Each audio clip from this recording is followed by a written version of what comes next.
आगरा से है, जहां मौलाना द्वारा डिम्पल यादव पर दिया बयान को लेकर महिलाओं पर अभद्र टिप्पणी करने का किसी को नहीं है अधिकार। मौलाना को भेजा गया महिला आयोग की तरफ से नोटिस। धर्मांतरण को बढ़ावा देती रही पिछली सरकारें। धर्मांतरण के प्रति महिलाओं को जागरूक होने की जरूरत। धर्मांतरण के हुए कई बड़े खुलासे, कई आरोप हुए गिरफ्तार। योग के संज्ञान में नहीं था, इतने बड़े पैमाने हो रहे हैं धर्मांतरण। पूर्वांचल के इलाके सबसे ज्यादा धर्मांतरण की चपेट में। गरीब और जरूरतमंद महिलाओं को बनाया जा रहा है धर्मांतरण का शिकार। जातियों के आधार पर रेट तय कराया जा रहा था धर्मांतरण। नाबालिग छात्राओं, युवतियों, महिलाओं से महिला योग अध्यक्ष की अपील। आगरा से आरती यादव की रिपोर्ट। डिम्पल यादव को लेकर जिस प्रकार से मौलाना ने बयान दिया, इसको लेकर आप क्या आगे कार्रवाई कर रहा है, क्या सोच रहा है? पहले तो मैं उन मौलाना के शब्दों की घोर निंदा करती हूँ कि जो उन्होंने इतने अपशब्द बोले हैं कि जिनको सार्वजनिक रूप से मुंह से निकालना भी एक बहुत भद्दी बातें लगती हैं। और रहा सवाल डिम्पल जी का, तो डिम्पल हमारी माननीय सांसद हैं। मैं किसी भी महिला के बारे में कह रही हूँ कि किसी को कोई अधिकार नहीं दिया है कि इस तरह की भाषा का उपयोग करें, क्योंकि मैं हर किसी को ये कहना चाहती हूँ कि वो चाहे पुरुष है चाहे महिला है, वो भी किसी कोख से ही जन्म लिया है। और वो जिस कोख से उन्होंने जन्म लिया है, वो पहले किसी की बेटी थी, फिर किसी की बीवी बनी, और फिर उसके बाद वो उन जैसे लोगों की माँ बनी। तो कम से कम ये नहीं भूलना चाहिए कि हर घर में बेटियां भी हैं और महिलाएं भी हैं। तो महिलाओं के लिए इतनी छोटी और इतनी हल्की बात कहने का किसी को कोई अधिकार नहीं है। इसलिए हमने आयोग से संज्ञान लिया है सबको।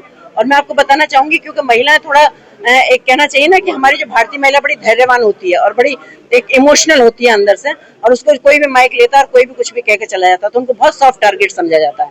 मैं आप लोगों के माध्यम से कहती हूँ कि महिलाएं भी थोड़ा सा जागरूक हों और इस तरह की चीजों में ना आए कि हमसे कोई क्या कह रहा है, या हमारे धर्मांतरण को लेके आजकल इतना चल रहा है, उसमें भी देखा है जितना टारगेट है वो सब महिलाओं को ही टारगेट बनाया जा रहा है। तो मैं तो यही कहना चाहूंगी कि सारा हमारे महिलाओं को भी थोड़ा जागरूक होना चाहिए इन विषयों पे। और ये जो अभद्रता की बात है, मैंने दोनों को आयोग से नोटिस भिजवा दिया। जिस प्रकार से पूरा लगातार सुनवाई कर रही है, आपकी सदस्य भी सुनवाई कर रही है, तो पिछले जो केसेस थे उनमें कितनी कमी देख रही है? क्या महिलाएं और सशक्त हो पा रही है? बहुत अच्छा सवाल आपने पूछा, क्योंकि जब मैं महिलाओं की जनसुनवाई में आपको एक बात बताऊंगी कि मैं हर केस को अपने खुद से अनुभव करती हूँ, मैं तब उस पर कार्रवाई करती हूँ। और इसका ही ये परिणाम है कि मैं जितनी भी जनसुनवाई करती हूँ उसका 100% निस्तारण मुझे अगली मीटिंग में मिलता है। आज भी मैंने आके जितने भी पिछले कामों की रिपोर्ट ली है, मेरी सारी जितनी एप्लीकेशंस मेरे पास थी, सब में 100% निस्तारण है।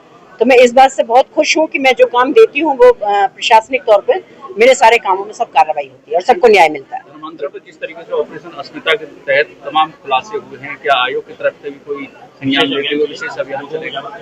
देखिए, बिल्कुल जागरूक तो हम पहले से ही कर रहे थे, लेकिन हमारे नॉलेज में भी ये नहीं था कि इतने बड़े स्तर पे धर्मांतरण चल रहा है। मैं आपको बताना चाहूंगी कि कम से कम पूर्वांचल के 8-10 जिले तो ऐसे हैं कि जहाँ बहुत जबरदस्त तरीके से इस तरह का धर्मांतरण होता है। जैसे आपको पता होगा कि छंगू बाबा टाइप के लोग वही अपना सब टारगेट बनाते थे, क्योंकि वहाँ थोड़ा सा थोड़ा सा मैं कहूंगी शिक्षा का भी अभाव है और थोड़ा सा एक धन का भी अभाव है। तो जैसे उसका तो एक प्रोपोगंडा था कि भाई कोई अगर कोई ठाकुर है, कोई ब्राह्मण है, तो उनको 15-15, 16-16 लाख रुपए दे रहा है वो। और जो थोड़ा हमारे दलित समाज की बच्चियां हैं, नाबालिग बच्चियां हैं, उनको वो 10-10, 12-12 लाख रुपए देके। तो मुझे लगता है कि जब किसी चीज का अभाव होता है तो बच्चे फिसल जाते हैं इन बातों में।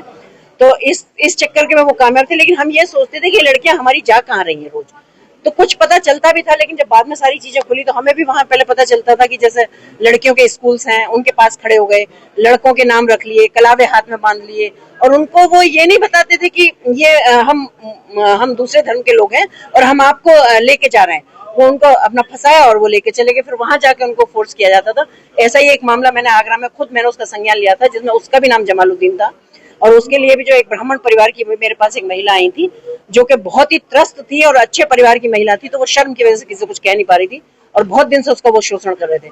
तो जब वो खुद के बाद उसकी बेटी पे बात आई तो वो महिला मुझ तक पहुंची।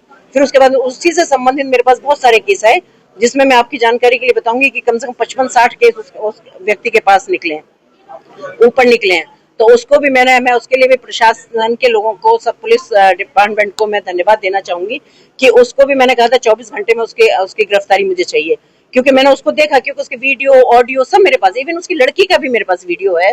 तो उसके बावजूद मैं धन्यवाद पुलिस का इसलिए देना चाहूंगी कि उन्होंने 24 घंटे भी नहीं होने दिए और उसकी गिरफ्तारी कर ली।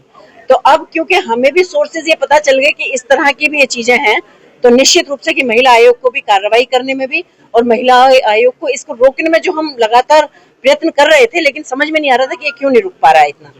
तो क्योंकि अवेयरनेस के हमारे यहाँ से प्रोग्राम चलते हैं बच्चियों के, चाहे वो स्कूल कॉलेजेस हैं, चाहे वो ऐसी जगह हैं कि जहाँ बच्चियाँ रहती हैं और जहाँ स्कूल नहीं जा रही हैं, जो भी है, पर निरंतर अवेयरनेस के कार्य चले थे। पर मुझे लगता है कि अब हमें अच्छी सफलता मिलेगी, क्योंकि अब इसके बाद भी मेरा लगभग 10 दिन का प्रवास पूर्वांचल में ही रहेगा। धर्मांतरण खुलासे के बाद अलीगढ़ से करीब 100 लड़कियों के लापता होने की भी खबर है। क्या आयोग पूरे उत्तर प्रदेश के अलग अलग जिलों के जो प्रशासनिक और पुलिस के अधिकारी उनसे समन्वय करके क्या कुछ तैयार करवाएगा? आपको एक बात बताना चाहूंगी कि उत्तर प्रदेश के हर कोने में महिला आयोग इस वक्त काम कर रहा है, और आप जैसा जानते होंगे एक महिला आयोग है तो महिलाओं से संबंधित सारे संज्ञान हम लेते हैं। पर अब इतने बड़े बड़े खुलासा हो रहे हैं तो निश्चित रूप से कि महिला आयोग को भी काम करने में उसमें मदद मिल रही है, और मदद मिलने के साथ हम हर उत्तर प्रदेश के हर जिले में नहीं, मैं कहती हूँ हर कोने में महिला आयोग उपस्थित रहेगा, और जहाँ भी हम अपना सर्वश्रेष्ठ योगदान दे सकते हैं वहाँ पे।